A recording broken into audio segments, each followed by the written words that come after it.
All right, we'll get started. Good afternoon, everyone, and welcome to Public Health's virtual education series, Wazooki wo ehi, Family Conversations. I'm Renelle, public health nurse, and Jamie's out today at a conference.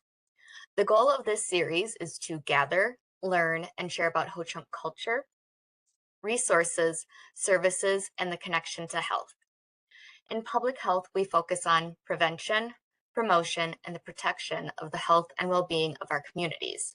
Health and well-being are rooted in many aspects of our lives, from our physical body, our mental health, our spirit, the environment we live in, and much more. During these sessions, we will explore topics that can impact our health and well-being. Together, we will learn about tools and resources to improve our health and the health of our communities. Today, we're joined by Heidi Neely from the Alzheimer's Association, and she will be sharing with us about how to build healthy brain habits. We will have about 45 minutes for her presentation, followed by time for Q&A. Please use the chat function to enter any comments or questions for our presenter. I will monitor the chat throughout the presentation. You can also come off mute at any time during the presentation to offer any comments or ask questions. If there are any questions that we don't have time for, we will have Heidi respond to the group by email. This session is recorded and will be posted on the Department of Health website and our Facebook page. Everyone, please welcome Heidi. Good afternoon, everyone. Thank you so much for having me. I love doing this presentation and I love working with your community. And so it's a great partnership and excited to talk about brain health today. I want you to take a look at this first picture that is absolutely shocking. These are facts and figures that we just came out from 2026. The first number at the top, 1 in 3 older adults die with Alzheimer's or another dementia. These are people that are 85 years and older, but the statistics are showing that by 2050, it will be more likely 1 in 3 older adults die that are 65 and older. Right below it, deaths between the year 2000, well, not deaths, but between the year 2000 and 2024, deaths from heart disease have decreased by 3.8%. So that's a huge win for heart disease. But while at the same time, between 2000 and 2024, deaths from Alzheimer's disease have increased by 134%.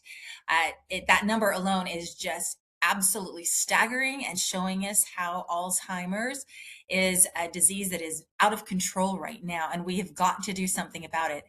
And that's why this presentation has been created to help slow down progression or help halt even the onset of any type of dementia, not just Alzheimer's. Underneath that one, it kills more than breast cancer and prostate cancer combined. That was the first shocking fact that I learned when I joined the association over 4 years ago, but more than both combined. And down under there, nearly 13 million Americans provide unpaid care for people with Alzheimer's or other dementia. And to the right of that, these caregivers, that means they are providing more than 19 billion hours of free caregiving valued at over $446 billion each year. When we go over to the left side, over 7 million, we now know we're at 7.4 million Americans living with Alzheimer's and dementia. And then over to the right, in 2026, Alzheimer's and other dementia cost the nation $409 billion. And by 2050, they're saying it's going to be over $1 trillion per year to help with the cost of those with Alzheimer's and dementia. Interesting fact in the orange, lifetime risk for Alzheimer's, when they check at age 45, 1 in 5 women are at risk, while 1 in 10 men are at risk. And women actually are 2/3 of all those with dementia are women. And then at the bottom, 3 out of 4 Americans say lifestyle behaviors are important for brain health. Only 3 out of 4. It's like, interesting. But only 46% strongly connect these behaviors to reducing dementia risk. So there's a lot of education that needs to happen, especially when we're talking about brain health. With brain health, there are modifiable and non-modifiable risks that we've that we look at. The non-modifiable risk, age, genetics, and family history. Number one risk factor is age. There's nothing we can do about how many times we've gone around the sun, how many trips we've had. So age, there's nothing we can do. Genetics. There are certain type of dementias that are caused by genetics. For example, my husband has Huntington's disease. It is genetic. It is a protein in the brain that either it's passed down from mom or dad, and you have a 50-50 chance of getting this uh, protein or not, of having it be the bad version or the good version, 50-50 chance. And so genetics, there's nothing we can do about it. And then there's also family history. So when we look at Alzheimer's or dementia, does a sibling have it? Does a parent have it? Aunts, uncles? If yes, then you are at a higher risk for Alzheimer's. So we need to really address those modifiable risk factors that are out there, these certain health conditions, these certain health behaviors that we're going to dive into deeper and talk about the importance of. But first, I want to talk about this US Pointer study. It is a phenomenal study that the association just put through the nation. The findings just came out last July at our Alzheimer's Association International Conference, where we bring the greatest minds of the world together. We have nearly 15,000 doctors and researchers come from countries all over the world, and they bring their research and all the findings that they have of it. And this is the really highlight of the conference of last year that was held in Toronto. What this US Pointer study was, it was our nation's largest study done instead of medications and more drugs. Let's check our behaviors, our health behaviors that we do every day. They focused on three main behaviors. The first one is physical exercise, then cognitive exercise or cognitive engagement, and then the last one is nutrition. And then, of course, we have to monitor our health. That's when you go to the doctor and they do the regular checks of three numbers: your blood pressure, your weight, and then your sugar numbers are all very, very important. All of these also have what we call the heart to brain connection. And we know that what is good for the heart is absolutely good for the brain. And so when we look at the things that are like monitoring the blood pressure, the blood sugar, those really affect your heart. Well, we know then that they are affecting the brain. I want to take a closer look in these. We now have taken this study and we've created this program that I'm teaching today. We have other things that we've created to help people now with our brain health. We call it the brain health recipe. What we did with this study is we took over 2,000 adults that were over 60 years old, 60 to 79 years old. All of them were at risk for Alzheimer's, which meant they had a sibling or a parent with Alzheimer's, or they did the blood test and showed that they had a protein called beta amyloid in their blood.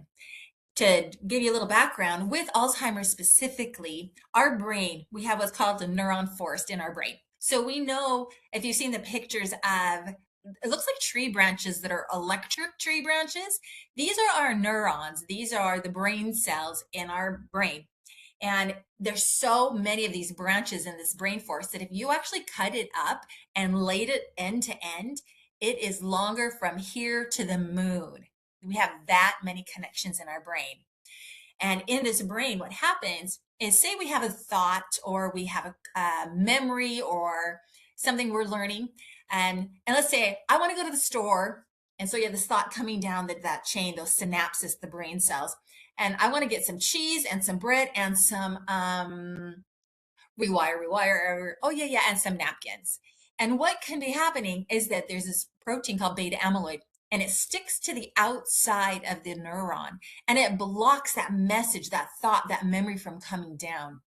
But also there's a second protein called tau, and they create these tangles on the inside of the neurons, and they wreak havoc so the cells can't communicate and send the messages. So with this study, you could either have a sibling or a parent that has it, which puts you at a higher risk, or they took a blood test, and that blood test checks that if you have that beta amyloid, that outside protein. And it looks at that and kind of a ratio between that beta amyloid and the tau. So that's what the blood test tells us. And just as a side note, currently we have an FDA approved blood test. You may have heard of it. Do you want to be tested for Alzheimer's or not? It's a big question, and there are tests that your doctors can do, but currently the Medicare, Medicaid do not pay for it. But the association, we have one of our pillars is we have a humongous advocacy pillar that is statewide and nationally. And we go with 1,000 of our advocacy volunteers and we talk to the NIH. We ask for more funding for research. And we also go talk to our senators or representatives and say, hey, Medicare, Medicaid, they need to pay for this blood test. We call it the mammogram moment right now. So years ago, Medicaid didn't pay for mammograms. And once it did, and women started getting them, the breast cancer went down, it decreased. We're hoping for the same thing and having our mammogram moment that Medicare pays for the Alzheimer's test.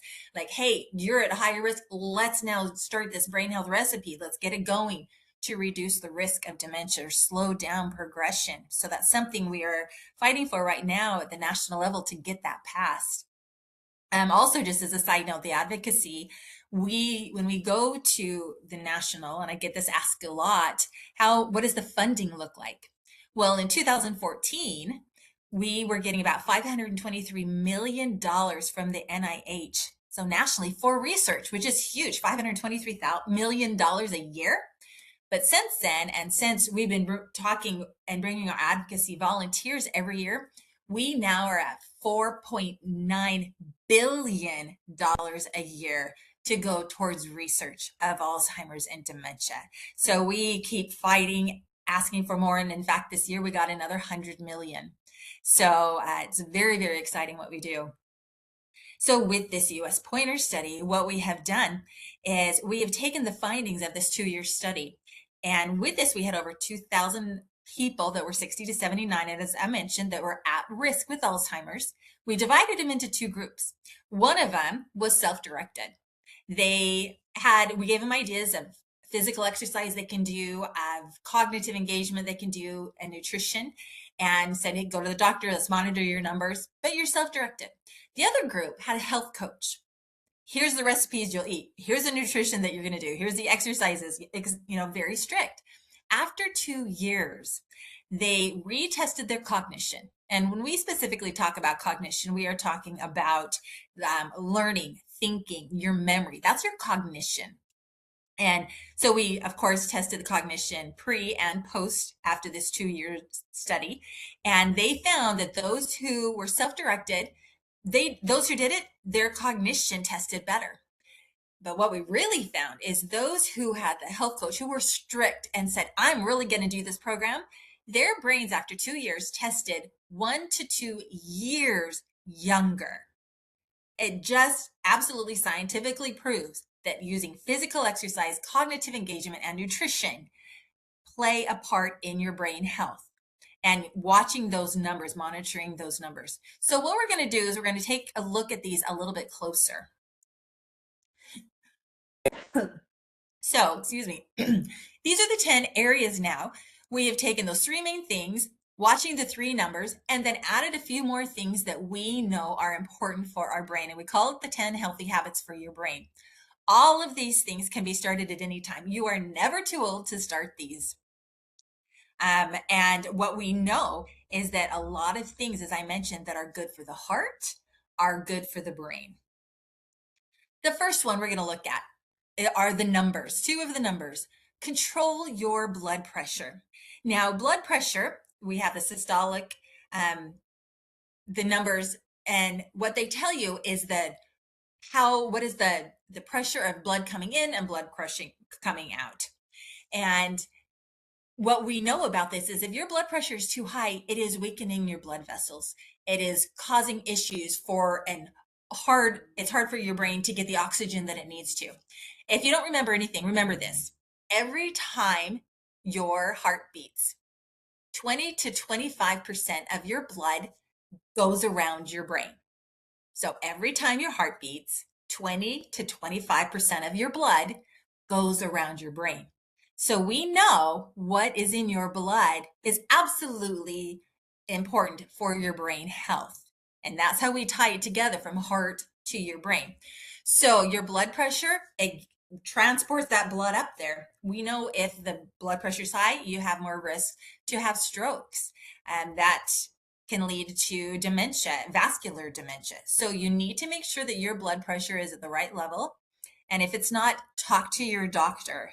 We know that healthy habits like eating right, physical activity can also bring your blood pressure down into it. And the neat thing with these 10 healthy habits is it's not only good for reducing risk of dementia, it's good for overall health as well. It'll help if you exercise and you eat better, you'll sleep better. You'll lose weight if you need to. So there's a lot of things that these 10 healthy habits not only help with reducing risk, also helps overall health as well. But make sure you work with your care provider to control your blood pressure. And a side note, that sometimes there are no symptoms to high blood pressure. So make sure that you are getting that checked every single year. Now, another number we need to watch is the diabetic number. This is the sugars that are in your blood that causes weak blood vessels as well, and that blood flow. Also, we know that when diabetes, if uncontrolled, it can cause dementia. Unfortunately, my brother has type 2 diabetes, and it has a hard time being controlled. And he exercises, he does everything he can, even with medication, but sometimes there's nothing you can do. And at 57, he's now showing signs of dementia because of the damage done from the high blood sugar levels. So make sure that those numbers are also in control. One thing to mention for your community is that you are at a higher risk of developing Alzheimer's. We know that our Black American community are twice as likely to develop it, but our tribal communities are 1.5 times more likely to get dementia, along with our Hispanic and our Asian are also 1.5 times more likely to get Alzheimer's. So all of these are absolutely important to be on control. Now, these two were the two of them that were in our US Pointer study. Get moving. Engage in regular physical activity. So we found out with this study, you need to raise your heart rate, and that increases your blood flow, not only to your whole body, but it also increases the blood flow to your brain. So you can do this in so many different ways: walking, dancing, gardening, whatever works for you, just get moving. With this study, they did 3 different types of exercise for 4 days a week for 30 minutes. So 4 times a week for 30 minutes, they did aerobic exercise. Aerobic means oxygen, air, something that makes you breathe heavier, which makes more oxygen in the bloodstream. Because we know, again, as it's pumping through, we need oxygen, and that's your number one thing in your bloodstream that your brain wants, is that oxygen. So think of ways to get moving. Is it maybe I want to take a dance class? Maybe I want to call a friend and every morning we're going to go on a walk, but we're going to go on a brisk walk. Maybe it's I watch a lot of TV, and so every time there's a commercial, I'm going to get up and do some jumping jacks, or I'm going to get up and walk around the outside of my house 5 times. Just get up and start moving. So the first type of exercise they did was the aerobic, 4 times a week, 30 minutes. The second type they did was strengthening. So that's the muscle strengthening. They did this 2 times a week for 15 to 20 minutes. Your muscles need to be strengthened. So what can you do to strengthen your muscles? Again, think about your lifestyle. What can you add in? Something simple. How about while you're watching TV, get cans of soup and use those as hand weights. If you don't have hand weights, get bigger cans of soup as you do them. Do your curls, your arms, your ups, your pumps. You can do a lot, even if you are chair bound. Be moving your arms. I know my mother-in-law's back was very, very bad, but she could move her legs. And so she bought a little pedal, and she got it at Goodwill, actually. And so while she would watch TV or be sitting down, she would be pedaling. So it would get her moving. Gardening is a great one because you can get up and down and sit and get seeds and shovel dirt and dig. You could get your heart going. Dancing, of course, is, I know, a beautiful, beautiful activity that you do in your community. So are there other dance groups you can join in as well? So the third type of moving that they did the strengthening, they did the aerobic or the the aerobic exercise. The third one was balance. So we know that falls are very, very dangerous, and especially as you age, and tripping and falling. So balance things like yoga or Pilates, things that strengthen your core and help with balancing. That's something they also did 2 times a week for about 15 minutes. So balancing could be just, working on standing on one foot and then swapping to your other foot, and then maybe adding weights in your hands to do that, and lifting different legs, or leaning forward on different foot. So a lot of these exercises, it's really nice. You can go online and just say, help me find aerobic activities to do for a 55-year-old or a 75-year-old, or I need chair aerobics. And you can get exercises right off of YouTube or out of AI these days. You can go to ChatGPT and say, can you create for me a week of exercises, including strength training for 15 minutes twice a week, and balance 15 minutes twice a week, and 30 minutes of aerobic exercise 4 times a week. And they can create a whole menu for you for exercise. So talking about menus, let's go to the Eat Right. Now, with the US Pointer study, what we used as a diet is called the MIND diet, MIND, MIND diet. It is actually a combination of the DASH diet, which is a diet to stop hypertension. It's a Western type diet. And then a Mediterranean diet, which is a lifestyle. It's how the countries around the Mediterranean, how they eat. And they blended them together. And it focuses on the healthy greens, the healthy berries, nuts, healthy fats like avocados. It also then lowers the intake of preservatives, of sugars, of the unhealthy fats that we cook with. So eating healthier, as we read here, is that more vegetables, the leaner meats and proteins, along with foods that are less processed and lower in fat. I like to think of eating better, not just like, oh, great, I have to go on a diet. It's like, no, what can I add in or swap in? So, for example, say tonight you're going to make spaghetti. Well, what can you add to the sauce? Can you chop up some vegetables and put it in the sauce? Or can you just put a side of broccoli with that? So, what can you add in? Not necessarily have to totally change what you eat, but what can you add in that's more healthy? And for swapping, what about instead of using canola or vegetable oil, let's use olive oil, grapeseed oil, coconut oil, other fats that are healthy for you. I know that there are a lot of salts, and normal table salt, not good for you, high in sodium, but there are different types of salts out there. The Himalayan salt is excellent. It's high in minerals. So check out different salts or seasonings. Get ones that are lower in sodium. So just swap out different things when you eat this way. And once again, you can go on and just Google online MIND diet ideas. You can say MIND diet, 5 ingredients and less, or create for me a week long of MIND diet foods for breakfast, lunch, and dinner. It is out there. I've researched it. So there's a lot of research done with the MIND diet. Now let's look at the next two. The next is the third number we needed to look at. That's maintain a healthy weight, especially in the middle years of your life. Maintaining a healthy weight is crucial. They talk mostly about the visceral fat, which is the fat that's around your organs. So talk to your healthcare provider about your weight if this is an issue that you have concern about. Other health habits on this list: eating right, physical activity, sleep can also help with maintaining healthy weight. So talk to your doctor if you're having issues in these other areas, because they may help with this unhealthy weight, whether it's overweight or underweight. So we need just a healthy weight. Now, sleeping well. I don't know how many people I talk to, and literally maybe 1 out of 20 people I've talked to sleep well. It is not a common thing. But what we know, that good quality sleep is absolutely important for brain health. So here's some ideas. Stay off screens before bed and make your sleep space as comfortable as possible. Do all you can to minimize disruptions. And if you have sleep related problems such as sleep apnea, talk to your health provider. So with sleep, it's very interesting. We have to go through the full sleep cycle.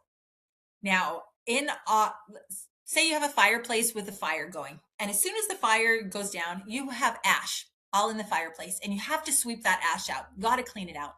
Well, that's exactly what happens with our brain. So those electric branches that we talked about earlier, they're electric. They're on fire all day long, working, working, working, and they build up toxins that we have got to sweep out. We have to clean it out, your brain cells out. And that only happens when you're in the deepest part of the deep of your sleep cycle. So you've got to get to that deep sleep where it can detox.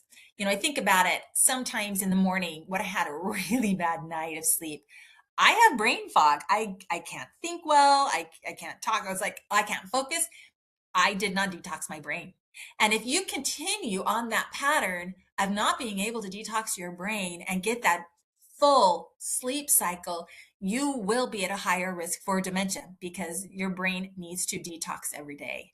So talk to your providers and also think of things you can do during the day to help quality sleep, and then at nighttime what you can do. So for example, during the day, limit your caffeine. Don't drink caffeine literally after lunch because it's in your blood and it's bathing your brain and it may be keeping you up. So limit your caffeine.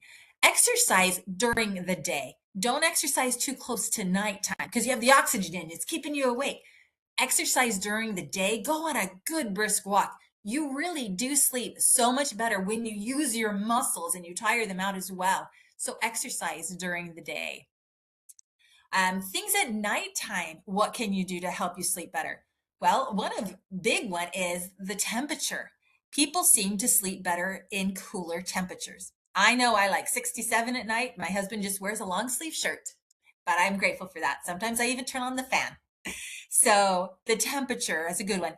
Make sure the light is dark. You need actually the light to be dark to create the levels of chemicals in your brain to create what you need to sleep.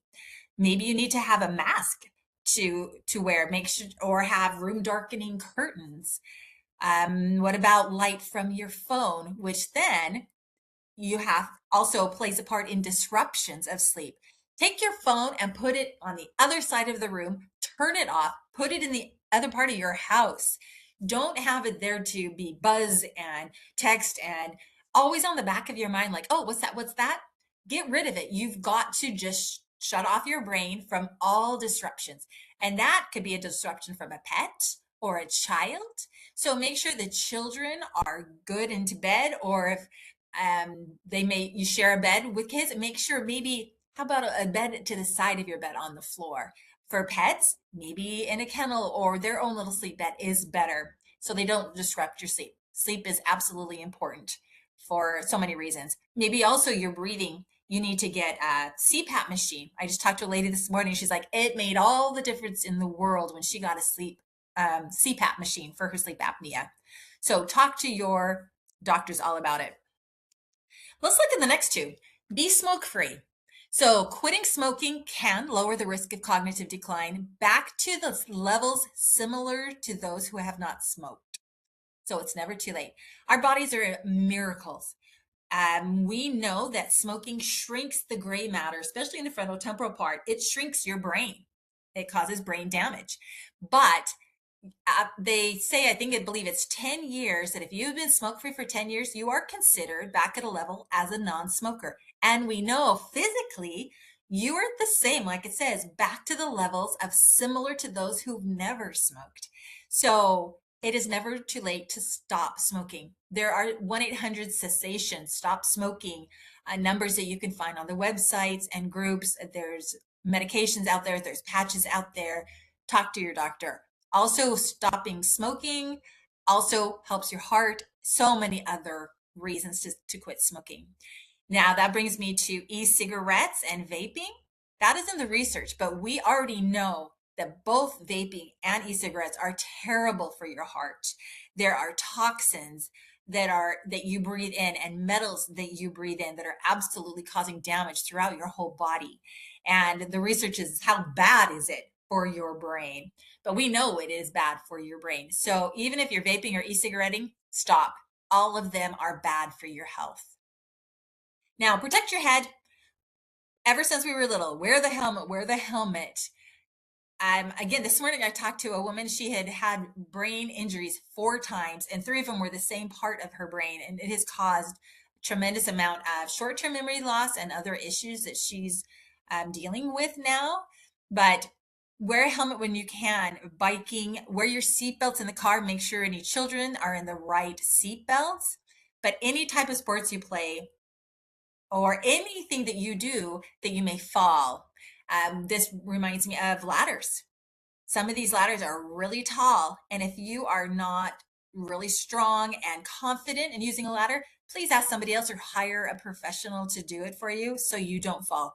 Too many people from even a 4-foot fall have weirdly have had injuries that can cause death.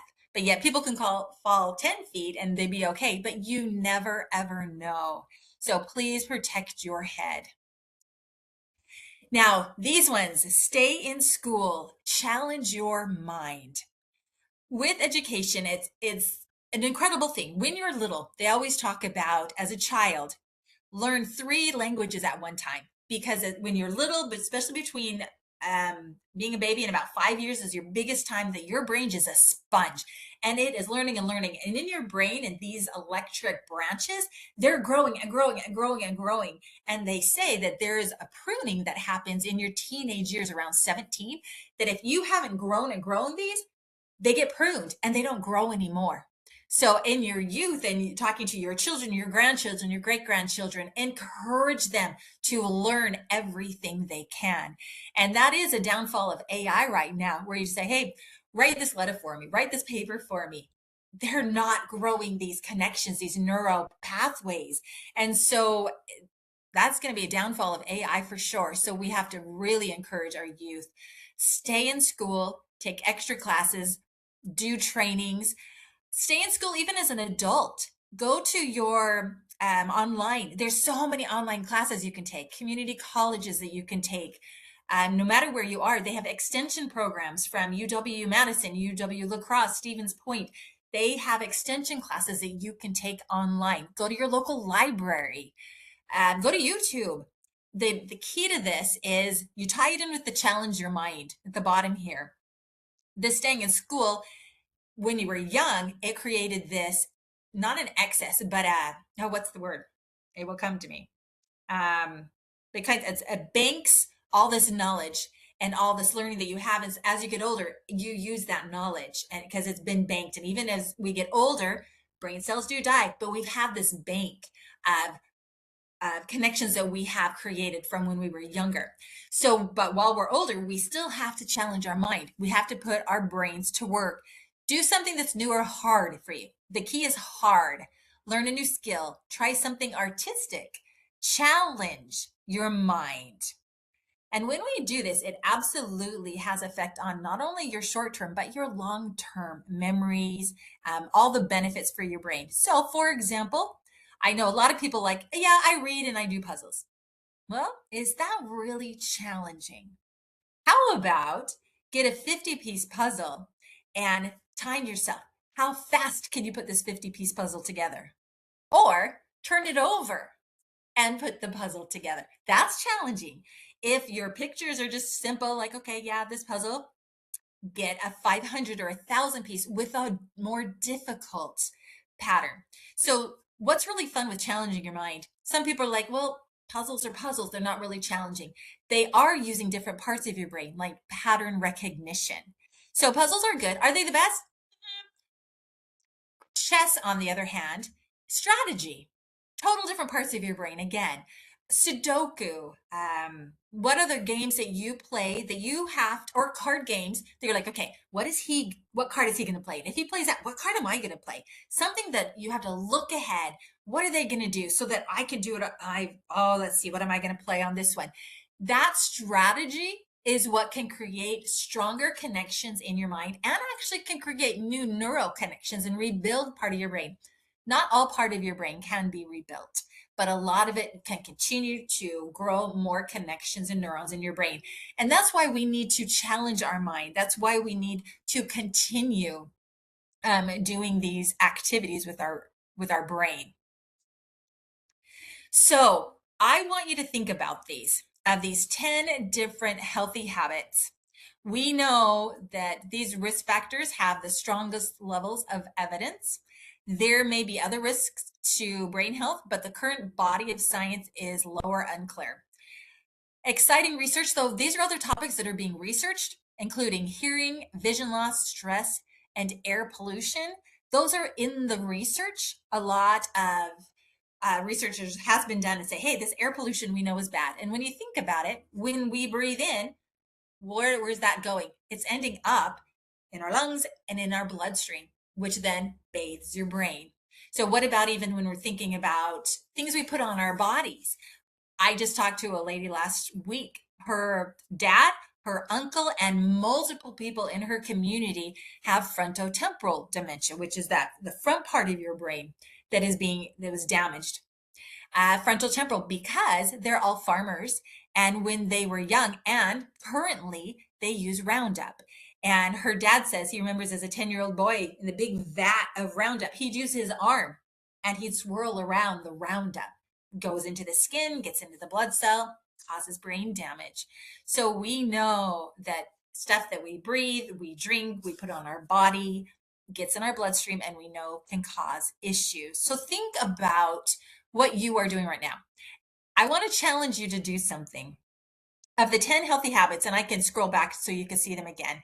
I don't think they're up here. Nope. I'm just going to do quick this picture. I want you to look at these 10 healthy habits. I want you to choose one of them that you're going to set a goal for. And as we've been thinking, it's like, oh yeah, I should do that. Well, what was it you just thought I should do that? Was it while I was watching TV during commercials? I'm going to get up and do some push-ups, or I'm going to walk my stairs. I'm going to walk the house. Or maybe it was challenge your mind. You know what? I'm going to look online and see if there are any classes that I can go through UW Extension. Or I'm going to sleep well. I'm going to call my doctor and we are going to discuss how I can get better sleep. Or the mind diet and nutrition. I'm going to Google mind diet and I am going to start adding something in or swapping something in, or I'm going to look at the mind diet recipes because I know this will help my mind. Or maybe I need to look at my numbers. I've got to talk to my doctor about my blood pressure, get that under control, or my blood sugar, or my weight.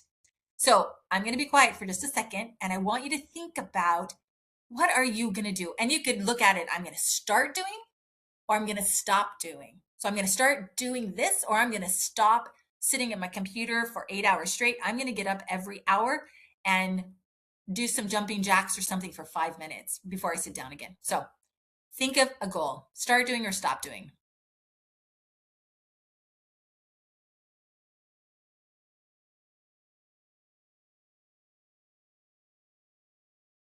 And right now, it's a good idea, but it's not a goal yet. You need to write it down. So when you're off this program, get a piece of paper and write down what you're going to do. Write on there, when are you going to start doing it? Start doing it tonight if you can. If not, start doing it tomorrow. How are you going to do it? Are you going to have somebody check in with you?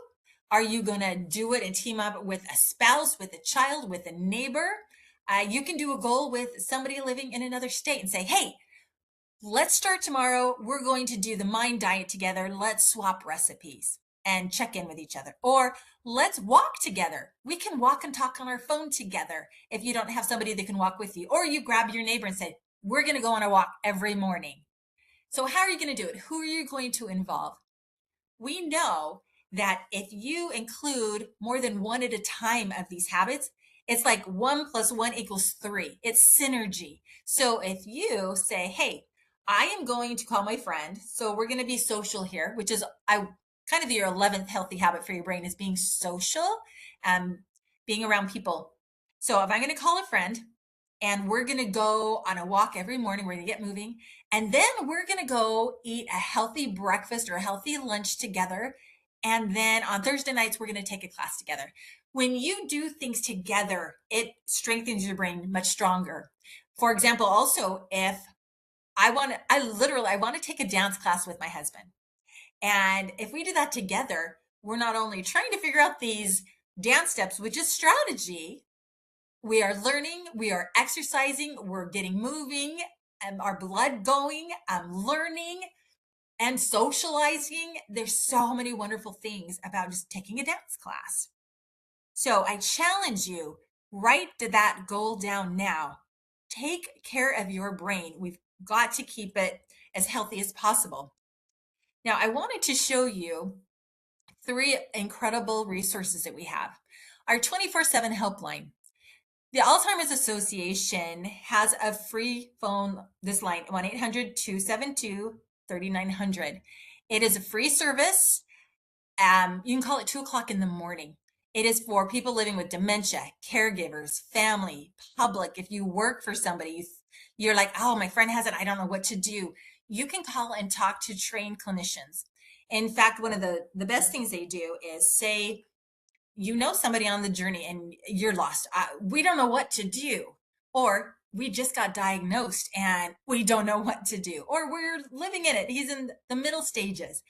We have trained clinicians to where you can call this 800 number and say, hey, can I set up a care consultation?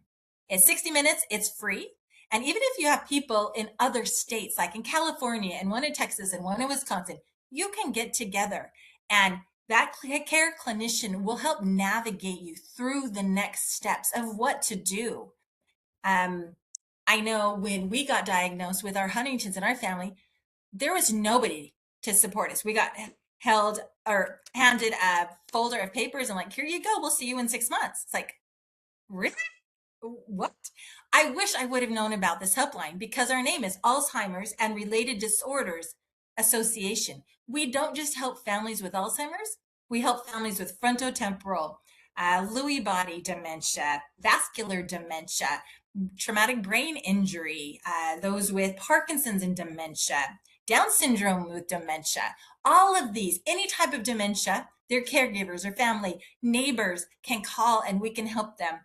Another thing you can do with the helpline is say, hey, I want some of this free education I see in the next bullet point down here, free education.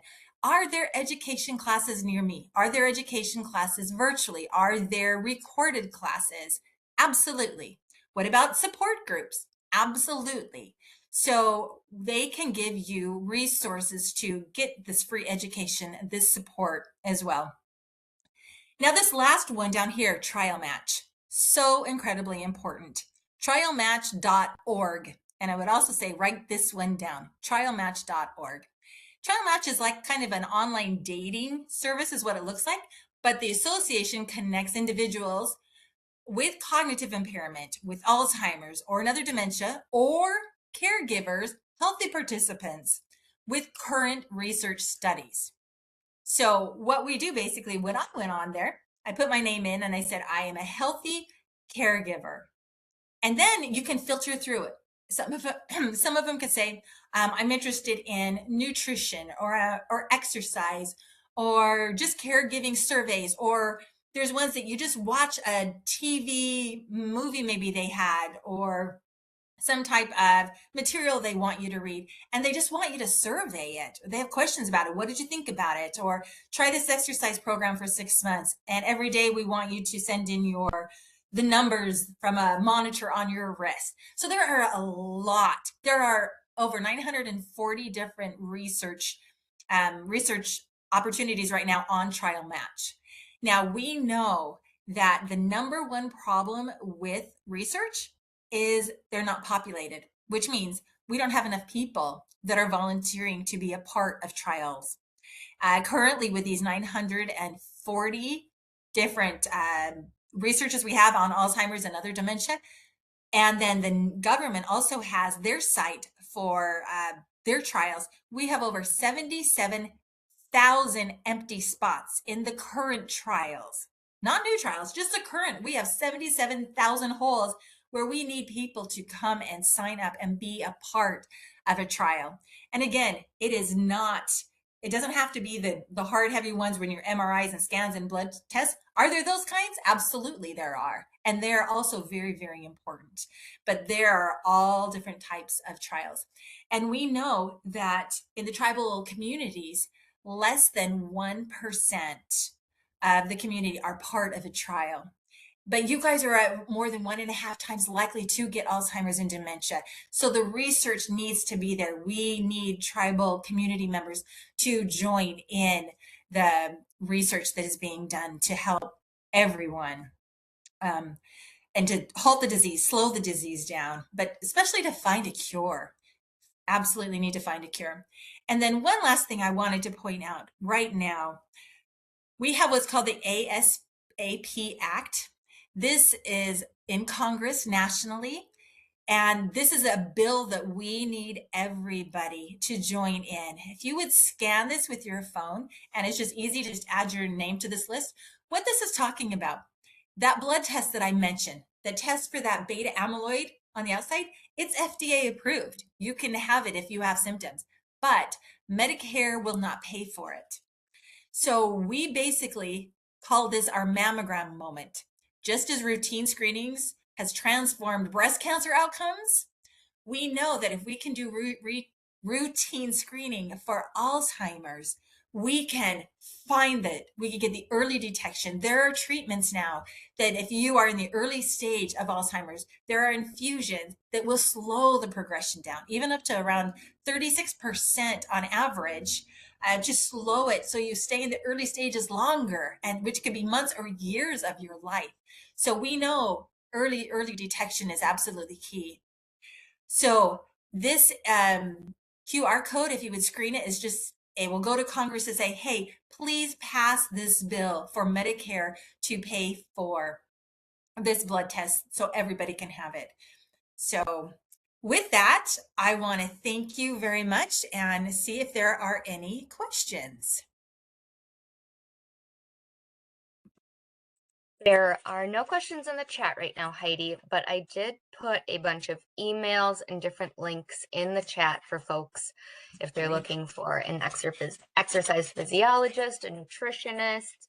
Put the links in for all the different Alzheimer's Association, the ASAP Act, Trial Match, all of those links. So Perfect. Thank you. Take a second to grab those links. Does anyone have any questions for Heidi?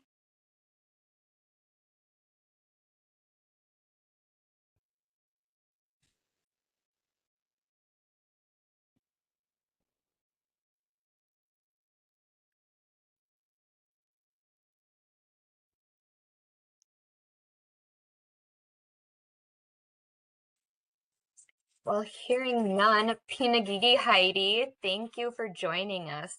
I know I was thinking how I can, take one of those steps. I'm a big crocheter. So lately I've been trying to design my own patterns, which is a struggle, and I get so mad when I figure out that it's wrong and I have to pull it all apart. So I like to know that my struggle is actually helping my brain. Absolutely. And that comes to the thing that if something becomes too easy, step it up. So if you're crocheting and like, oh, I get this one easy, I've got to learn a new stitch. So I love that you're doing patterns. That is awesome. Yeah. Thank you, everybody. As a reminder, this session is recorded and will be available on the Department of Health website and on our Facebook page. We look forward to seeing everybody next week, Wednesday, May 13th. We will be having a hybrid session with Curtis Redbird. We will be at the Ho Chunk Healthcare Center in the Eileen Decor classroom, but we'll also be using the same link to join virtually. And if you're looking to get this WebEx link on your calendar, the recurring invite, you can just email Jamie and I put our emails in the chat. We also want to hear from you. We'd like any feedback on any future presenters or topics that you would like to see, or if you'd like to present yourself, we'd love to hear that. So I put a survey link, the Smartsheet link in there as well. Oh, I'm sorry, I missed a question in here. Christiane says, if the test passes, will there be extra support for those who test positive for Alzheimer's and related dementias? So I'm not quite clear if the test passes. Is it if the bill passes or if the blood test is positive?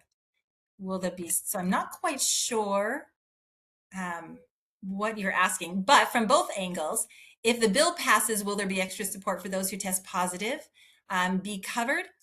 That's always an insurance question that's at the national level. But we do know, and why early detection is important, is that we have the 2 infusions that I talked about. And so if you test positive, it there are in the research right now, they've taken these two infusions, and one of the trials is called the AHEAD study. And with one of the infusions called lecanemab and one's called Kisunla. You might have heard those names. Donanemab, lenanumab, lecanemab, those are in the same families. Both are infusions. One is every 2 weeks, one is every month.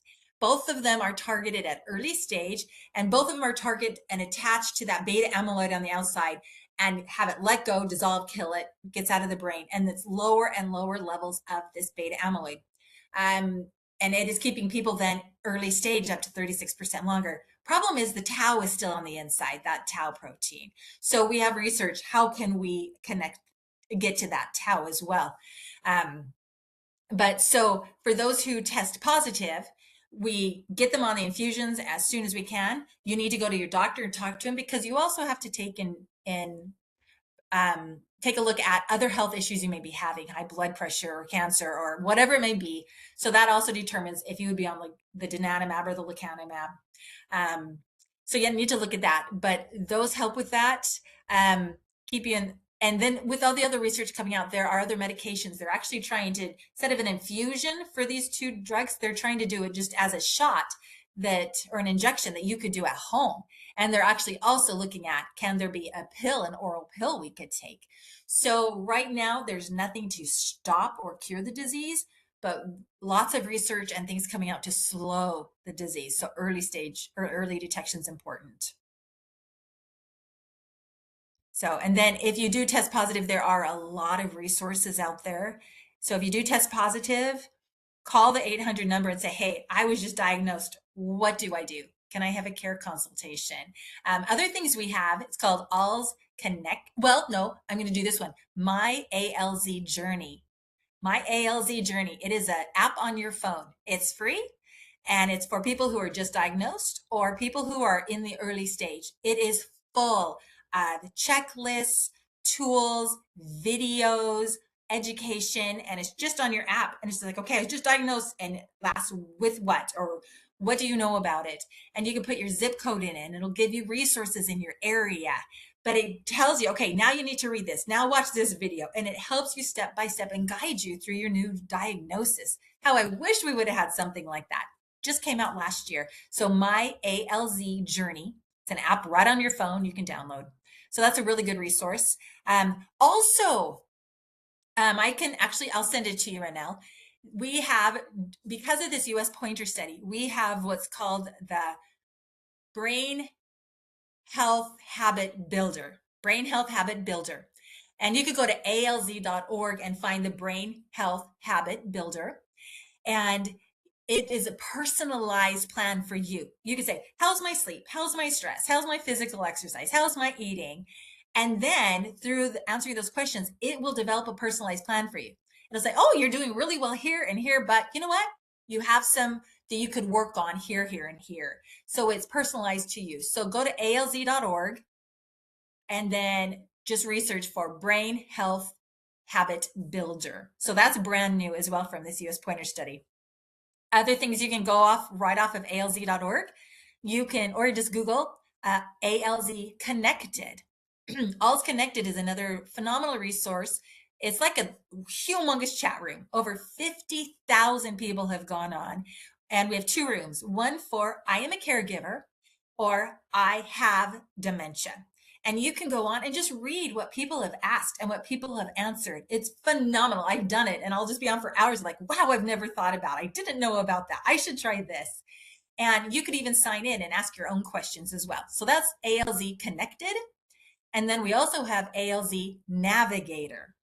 That again, two separate ones, caregiver or I am living with dementia.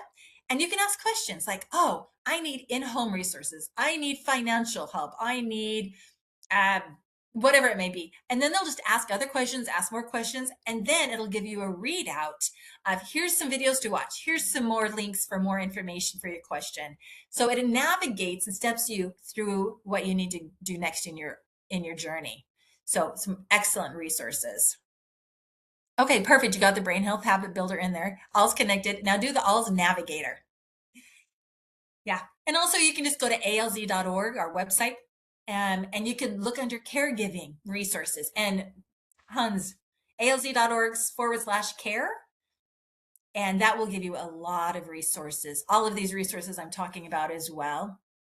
So thank you for putting those on there. Yes, lots of great resources. Thanks again, Heidi. I Absolutely.